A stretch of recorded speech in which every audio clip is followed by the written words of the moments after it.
Assalamualaikum warahmatullahi wabarakatuh. Perkenalkan, nama saya Cindy Indriani dengan NIM 2003200107 dari kelas Negosiasi dan Advokasi Bisnis 6A. Ingin menyampaikan materi tentang negosiasi bisnis. Langsung saja kita masuk ke materinya. Negosiasi bisnis. Apa yang dimaksud dengan negosiasi bisnis? Negosiasi ialah perundingan. Kemudian, negosiasi ialah upaya untuk mengatasi perbedaan pendapat antara kedua belah pihak. Negosiasi yang baik dan efektif adalah negosiasi yang berdasarkan data real, akurat, dan faktual. Bagaimana realitas negosiasi? Inginkan dari orang lain. Kenyataannya, tidak semua dari kita dapat memperoleh dalam negosiasi karena harus diakhiri dengan kesepakatan bersama. Kemudian melakukan pertukaran untuk mendapatkan yang kita inginkan. Kenyataannya, tawar-menawar harus mencapai kesepakatan yang bermanfaat bagi kedua belah pihak. Ini yang seharusnya dilakukan oleh negosiasi. Proses menyatukan dua belah pihak yang berbeda posisi untuk suatu kesepakatan. Sehingga negosiasi mencakup pembicaraan, diskusi, tawar-menawar, pertukaran, kompromi, perundingan, perdebatan, serta positioning. Oleh karena itu, kita perlu mengetahui yang pertama apa yang ingin kita lakukan, yang kedua konsensus yang ingin dibuat, yang ketiga alternatif yang kita miliki, yang keempat pihak yang kita hadapi, dan yang kelima apa yang ingin kita katakan. Kapan negosiasi dibutuhkan? Yaitu ketika ada pertentangan kepentingan, perbedaan solusi, peluang berkompromi. Apa manfaat negosiasi? Yang pertama, tercapainya tujuan melalui negosiasi, apa yang Anda inginkan dan bagaimana cara mencapainya menjadi lebih jelas.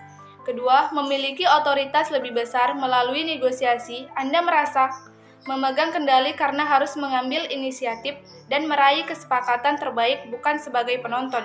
Ketiga, menjalin hubungan yang baik. Inti negosiasi mencapai kesepakatan yang memuaskan kebutuhan kedua belah pihak sehingga terjalin hubungan yang harmonis. Yang keempat, mencegah dan menyelesaikan konflik melalui negosiasi. Pihak lain dapat melihat cara pandang Anda dan menyepakati hasil yang menguntungkan dua belah pihak. Jadi, mencapai tujuan dengan cara merangkul. Negosiasi yang sukses ialah yang melibatkan komunikasi efektif antara dua pihak. Setiap pihak mengembangkan pemahaman bagaimana memuaskan pihak lain dan menyelesaikan perbedaan. Kedua belah pihak menerima hasil dengan baik. Bagaimana dengan negosiasi konvensional? Negosiasi konvensional ialah fokus pada kemenangan, bertahan keras pada posisi masing-masing, mencari kompromi berdasarkan kehendak sendiri. Model negosiasi konvensional yaitu menggertak, mengancam, mengkritik, dan berdebat. Bagaimana negosiasi yang efektif? Harus mampu memisahkan perasaan pribadi dengan masalah yang dihadapi, yaitu fokus pada masalah bukan siapa yang terlibat. Kemudian bisa jadi Anda tidak menyukai lawan Anda karena suka menggertak misalnya. Jangan terjebak tetapi on the track supaya melangkah pada solusi. Yang kedua, jangan terjebak perdebatan posisi. Sadari bahwa setiap pihak berangkat dari posisi yang berbeda. Menganggap lawan negosiasi sebagai musuh, maka Anda akan terjebak pada kecurigaan dan negative thinking. Yang penting berusaha menyelidiki motivasi, kepentingan, dan sasaran negosiasi agar dapat diambil kesepakatan. Yang ketiga, buat beberapa alternatif sebelum membuat keputusan, yaitu kumpulkan banyak alternatif agar tidak terjebak pada satu solusi saja. Kemudian semakin banyak alternatif pilihan memungkinkan kesepakatan yang memuaskan. Pilihan dapat Anda siapkan sebelum negosiasi dilakukan. Yang keempat, kesepakatan harus didasarkan kriteria objektif, yaitu jangan terjebak penampilan.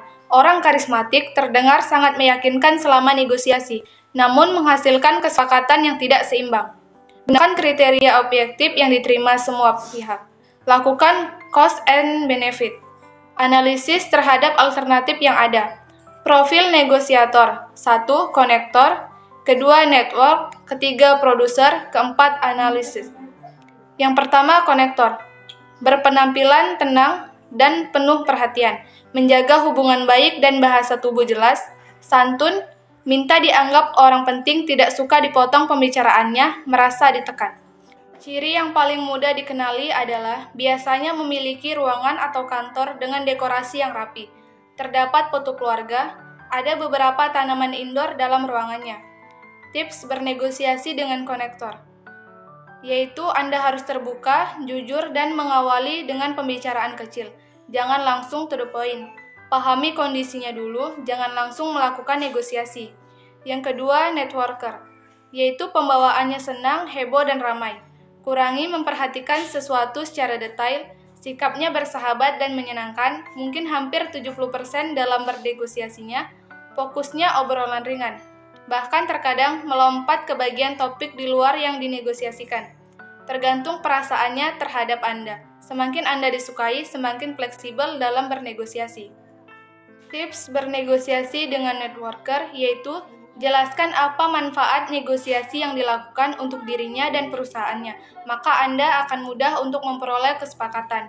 Yang ketiga, produser. Seringkali melakukan deal dengan cepat, berorientasi pada tujuan, berpikir, bergerak, berbicara cepat. Selalu meminta gambaran secara umum dan bertanya untuk memperoleh apa yang diinginkan.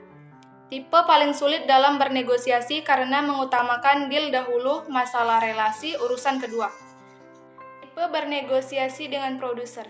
Jelaskan lebih dahulu apa yang Anda tawarkan dengan cara yang menarik, kemudian tanyakan apakah ia tertarik atau tidak.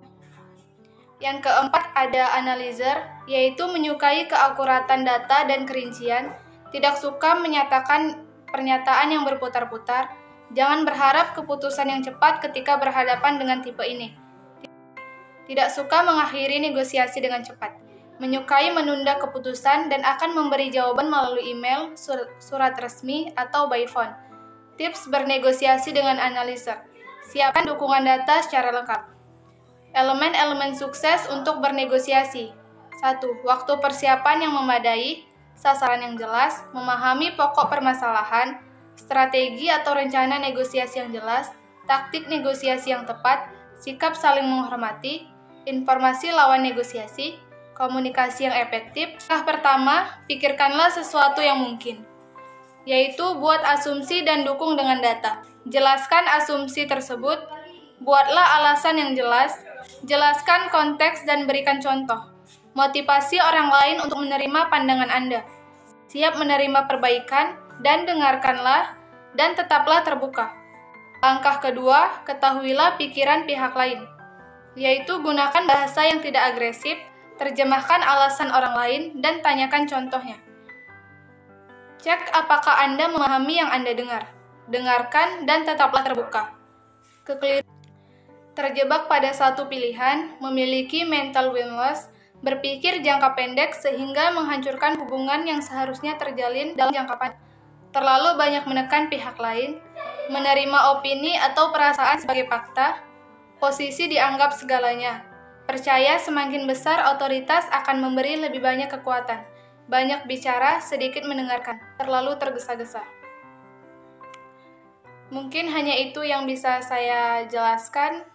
Saya akhiri dengan wabillahi taufiq wal hidayah. Wassalamualaikum warahmatullahi wabarakatuh.